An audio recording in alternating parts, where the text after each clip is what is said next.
Hi guys, it's Rick Shields down here at Quest Golf Academy, and we're going to do some ball testing. This is the first of many ball tests coming your way.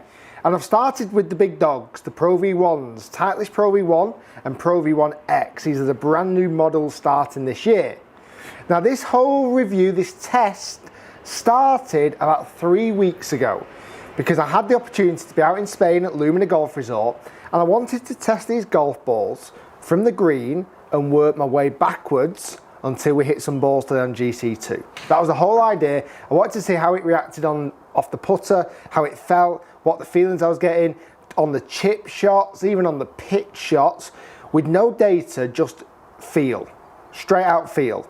Then I've come back in here today at Quest Golf Academy and hit the golf balls on GC2 and HMT. I hit 100-yard shots with a full sand wedge. I hit 7 iron full shots, and I've also hit full shots with the driver. I'll go through that testing a little bit in a moment. Let's get started with the initial testing. On the golf course, initial testing. We've got two models of golf ball. We've got the Pro V1 and the Pro V1x. Generally, the differences between the two, normally, the Pro V1x is a little bit harder, doesn't spin as much.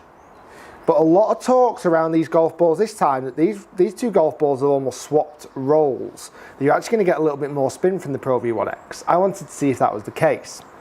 So what I also did when I was in Lumina, when I was doing the testing, is I had my notepad and I was making loads of notes about the golf balls when I actually hit them. So I'll start off with those notes first, because this was just all feel based. And you can only really get feel of a golf ball either just generally by the feel, sticking your teeth in it or sticking your fingernail in it, using it on the putter or chipping and pitching around the green. That's the only way you can feel a golf ball. You can't feel it off a driver when it's hitting it at over 100 miles per hour.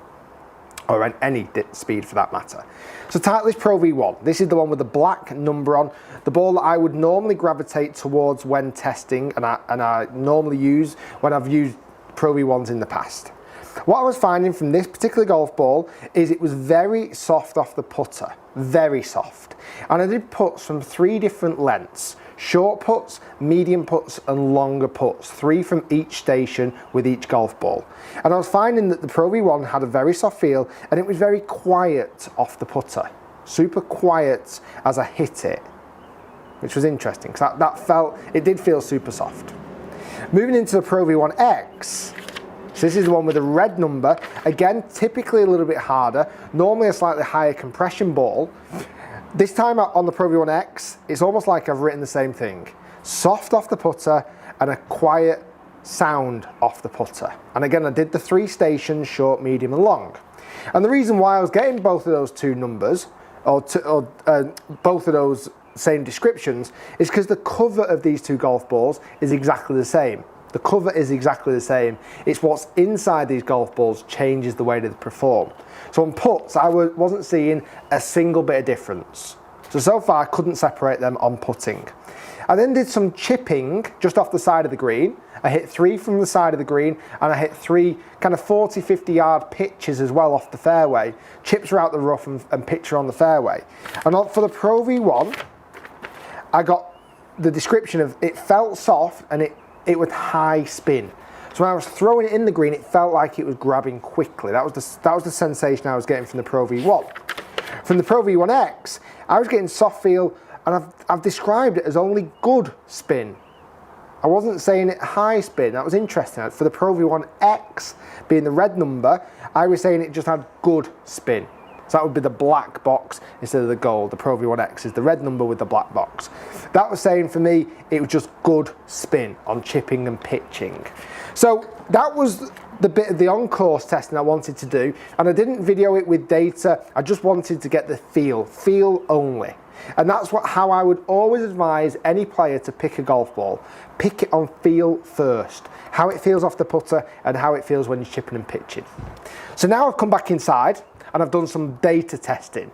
I hit the same golf ball from the Pro V1 and the Pro V1x. I've hit the same golf balls for 2 reasons. One, I want to test the durability, and I tested that even further at the end of the testing. And also I wanted some consistency. It was the same ball over and over.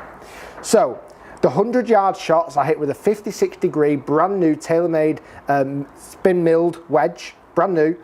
And I was finding these numbers. These are numbers up on the screen. So as you can see, the Pro V1 is the red number at the top, or the red icon at the top, and the Pro V1x is the blue number, the blue icon. So carry distances, what I did, I hit 5 with each ball, and I chose the best 3 shots. So I hit 5 with each and chose the best 3 because I wanted to find that consistency. I wanted to take out any bad hits from me, because that's not the ball's fault, that's my fault. So these are good hits. The carry distance is exactly the same. I would say on this number what we're looking for is spin rate and peak height. The spin rate, the Pro V1, which I've always known as being the highest spin ball, wasn't as spinny as the Pro V1x. The Pro V1x spun at 11,471. For a full sand wedge, that's high, 11,500. Compared to the Pro V1, which was just short of 11,000. So there was a good 500 RPM difference of spin, and that's quite substantial, that's quite a big difference. Peak height, I wasn't seeing a jot of difference. They were both peak heighting exactly the same. So I was seeing no difference in height. So the only thing that had there was the Pro V1x was the higher spin golf ball from 100 yards. And that was across every single shot, not just the 3 that I picked, that was every shot spun higher. We moved now back into the 7-iron. So I was hitting full 7-irons. This was the Ping i200, brand new again, almost never been hit apart from the review that I did. So I wanted them to be fresh grooves. Again, we're going to look at 2 numbers. We're going to look at peak height, and we're going to look at spin rates. The same colours are happening again. Pro V1 is red, Pro V1x is blue. Let's look at the top lines first, and we can definitely see the Pro V1 went higher. I was finding a higher ball flight with the Pro V1, as opposed to the Pro V1x came out lower. Not much lower, but low enough. Spin rates, the Pro V1x had it again, but only just this time, only 100 odd RPM, which isn't a lot. It's not a lot at all. Ball speed was exactly the same, carry distance was the same, and you can see there I tried to do it in exactly the same hitting environment. So those shots, that's all the club data, they are so matched up, it's unreal. They are so closely matched, it is unreal. The thing I was just finding is the Pro V1x definitely had a higher peak flight. In fact, let's see what actually the peak height number was on those ones. Let me just pull that number up. Peak height with the Pro V1 was peak height, when we're looking, peak 38 yards up in the air, where the Pro V1 had 36 yards up in the air. So a 2-yard height difference. Again, it's not a lot, but it's enough maybe to sacrifice that slightly less spin number. Now, the club that I would never really test balls on is the driver. Only because you don't really see a great deal of difference between balls on a driver. Not much at all. We're going to see a couple of numbers. We're going to see spin rate again with these 2 golf balls, peak height, and ball speed potentially, because that's something that's really changed here with these 2 golf balls. I would never read the spin numbers in a driver shot because it's so minimal, it's untrue. And we see that. The spin numbers are almost identical. Pro V1x actually just slightly spun less, but we're talking next to nothing. Not even measurable, not even worth talking about. Carry distances, we can see similar. These were again 3 shots out of the 5 that I hit. Carry distance was 282 for the Pro V1 and 284 for the Pro V1x, nothing. But the one thing I did notice is the Pro V1x definitely had a lower ball flight, considerably lower, and a much faster ball speed. So the ball speed was up 4 miles per hour, and the height was much, much less. And we look at the club data there, the club data is identical.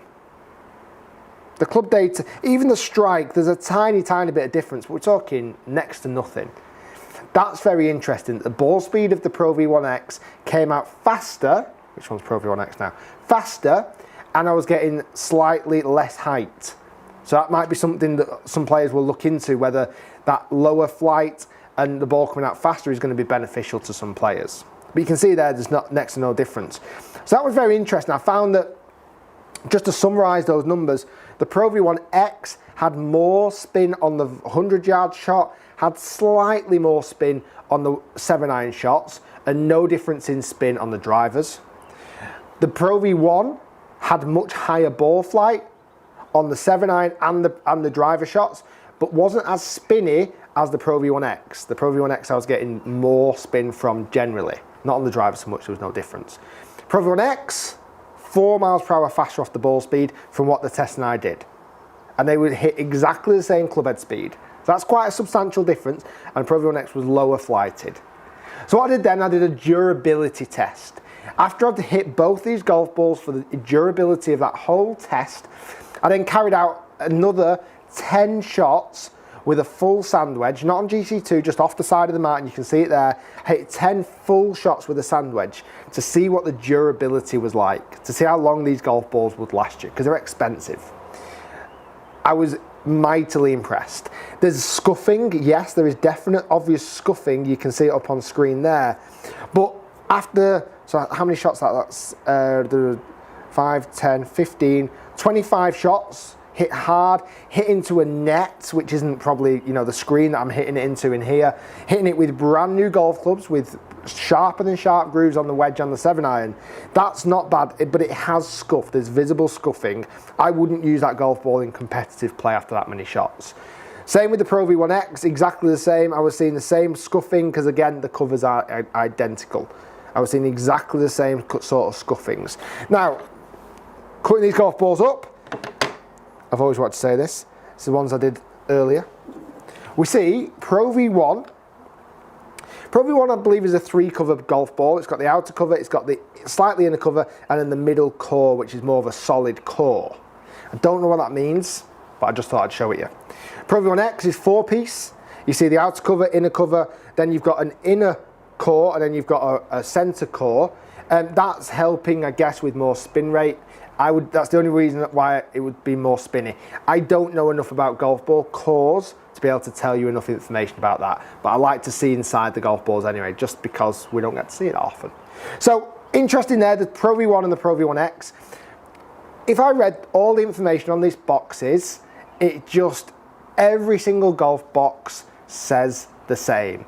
It's ridiculous. Every golf box says longer distance, lower spin, blah de blah, blah de blah. The boxes are useless. Forget them. If you're going to test golf balls, test them yourself, and you've got to test them on the putting green first and then work your way back. Go putting green to get the feel, go chip shots, pitch shots, and then if you have the luxury of being able to hit the actual golf ball on a GC2 and get some numbers off the data, brilliant. That'd be amazing. But really, you can test a golf ball just on the softness and the feel for what you're after. And that is individual for everybody that's watching this video. The same feelings I got here, the soft feel off the putter, the quiet sound off the putter, might not be the same feelings and descriptions you would get if you tested this golf ball. So I've got loads more golf ball testing coming soon. That was the Pro V1, how they're seeing it as #1 golf ball in golf. I think Titleist as a brand is probably the highest selling golf ball in golf, but companies are catching up. Companies are catching up very fast as well. There's lots of new golf balls out at the moment, and they are fighting for this spot. They want to replace Pro V1s. So next review I've got coming up is the TaylorMade TP5. Stay tuned for that. And I've got loads more golf balls. When I was in Spain, I tested 22 different types of golf balls. Let us know what you think about the review. Hopefully you've enjoyed it. Sorry it's a bit long-winded, but I think it's an important aspect of the game that should never be overlooked. Thanks for watching, guys. We'll see you next time. Oh, by the way, don't forget to subscribe. Click the red button. I'd appreciate that. Thanks a lot.